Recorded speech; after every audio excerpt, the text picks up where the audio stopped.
Hello, and welcome to another podcast of the Benefit Builders. Myself, Brian Gleiss, Matt Spate, Hello. and Mark Blassie. We're here, and we are your Benefit Builders. Our goal is to simply help business owners like you get the most out of your employee benefits, making them as efficient as possible to help you retain and attract the best talent that is out there. Today, we're going to talk about alternative funding methods for your health insurance. That sounds complicated. We'll break it down. And what we're going to do is kind of an overview. And then in future podcasts, we'll dive deeper into some of these. But in an earlier podcast, we talked about the Pillars of Excellence. And the Pillars of Excellence is a tool that we use to keep everything on track, to get us as efficient as possible. This conversation is going to fall inside of that cost pillar. So when we talk about different ways of funding as far as health insurance goes, there's going to be three main types. Now, these types have subcategories and different offerings in them, but those three are going to be fully insured, level funded, and self-funded. Now, which one of these are going to be appropriate to you is something that we're going to help you with as your trusted advisor. Mark, would you like to just take a stab at all three of these or kind of get us kicked off on your thoughts on funding alternatives? Sure, Brian. As you referenced, one method to control the ongoing rising of healthcare costs is to look at how you're funding your insurance. And it's important to acknowledge that these three forms do change the way you share the risk of your employee benefits with the carrier or different vendors. In the first approach, fully insured, that's the traditional way most employers funded their health insurance until they get to a size where it makes sense to look at some of the alternatives. In fully insured, you're paying a premium and you're expecting the insurance carrier to pay for all those claims. Whether the claims are high or low, that's what you pay each month. Next, level funded is one step away.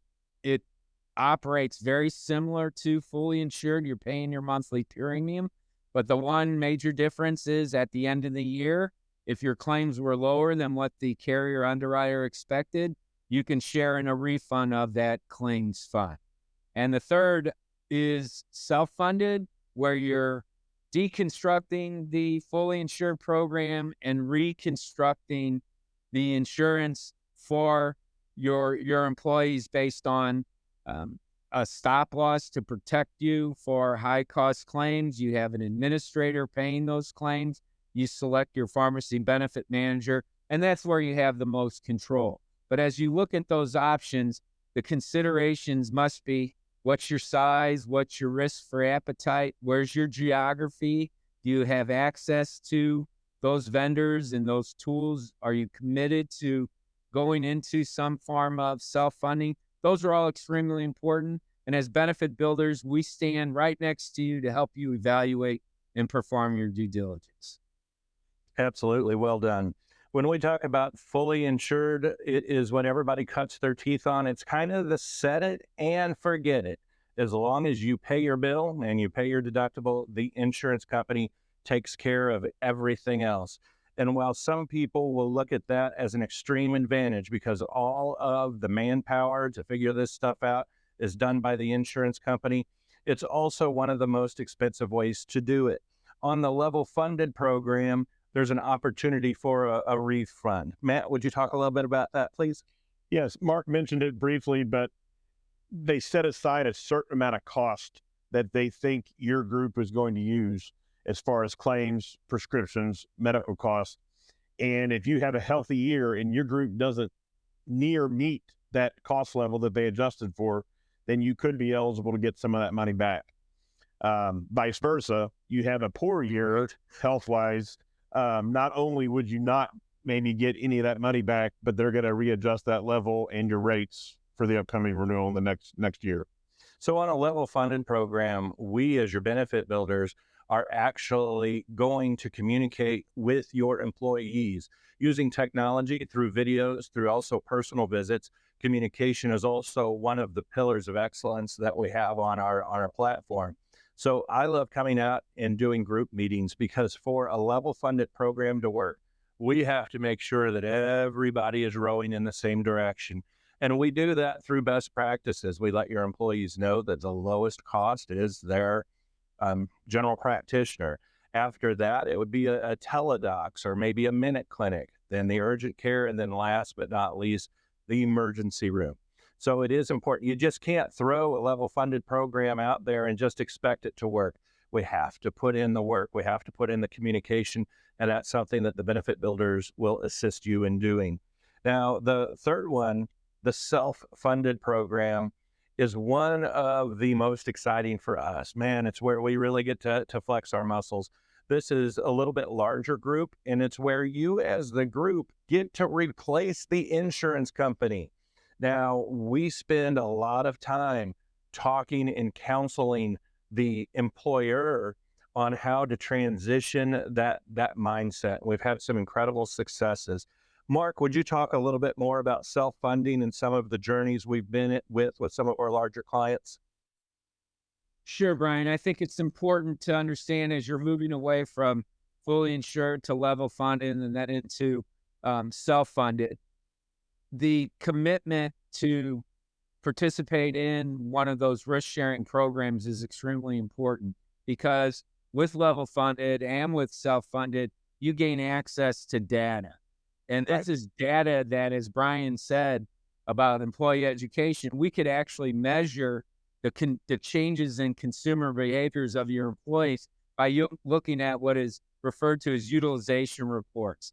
How much of your spend is done in hospital, done in virtual care settings, done in urgent care, ER, and then we're able to use that information to tweak the program over a period of time. Self-funded, because of the access to data, is becoming more and more popular, and it is a very proven technique to control costs. And I think it's extremely important that if you go down that path, that you're teaming with benefit builders like ourselves that are committed to working side by side, because you need to be aware of some of the challenges, but these are challenges that provide the opportunity to really control costs and save money. And that's what's exciting about the world of self-funded insurance, is using those data points that Mark talked about. We get to see the results. And sometimes I would love to tell you it works perfectly every single time, but the devil's in the detail, the devil's in the data. So as we start to see those data shift, we are able to make changes in your program, changes in the communication to your employees, and really tweak how these things work. So it's one of the most exciting things. If you go online and you start Googling any of these, I want you to beware, because just like we tell employees, don't Google your medical conditions because in 3 clicks you can get to death. When you pull up self-funded, you can pull up something, no, it's the perfect way to go bankrupt. Well, that's where your benefit builders comes in. That's where the pillars of excellence comes in at. Actually, I'm going to put up a chart on the screen that's going to show you some of the cost savings and some of the details. It's just a nice little graph between the fully insured, the level funded, and the self-funded. So if you give us the opportunity to visit with you, we're going to use the pillars of excellence. We're going to use the tools that we have in front of us to decide, where is your risk tolerance at? Self-funded isn't for everybody. Level funded isn't for everybody. Sometimes we stay at fully insured. But if your broker, if your advisor is not breaking down and kind of giving you options, well, have you ever thought about a level funded? Matt's going to tell you about how the refund works. Do I get the refund automatically, or do I have to re-sign up? What are the underwriting limits for all of these? And the answer to that is, it depends on the program, but that's where our expertise comes in at. So in closing, because not all of these videos have to be an hour long, right? But Matt, just share a story with us, whether it's on a level funded refund that they've gotten or self-funded program, that you have felt that you have been able to benefit the business owner through your advice. Well, one thing we haven't talked about is the reporting aspect of getting stuff back from your program mid-year or the end of the year.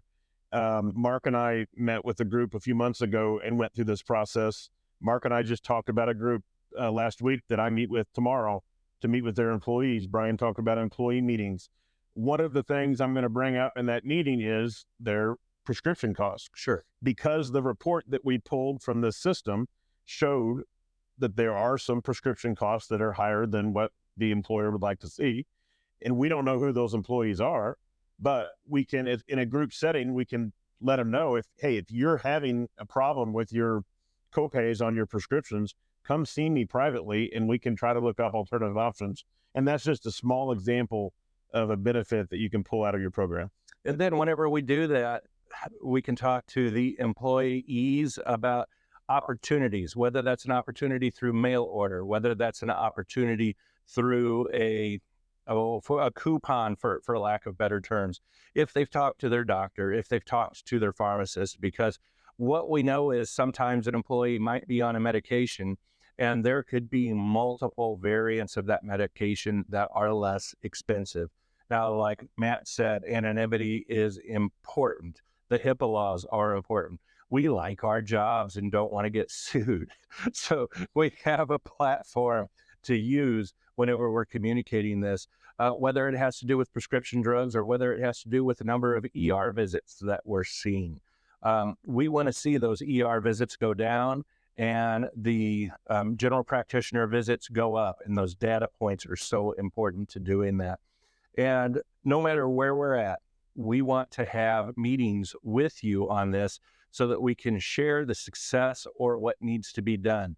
Because if it's just a one and done, a set it and forget it, I call it product pushing. I sell you a product and you never hear back from me. If that's the experience that you're getting, I would highly encourage you let the Scott Agency and the three of us as your benefit builders take a look at your program. Mark, what do you have in closing, sir?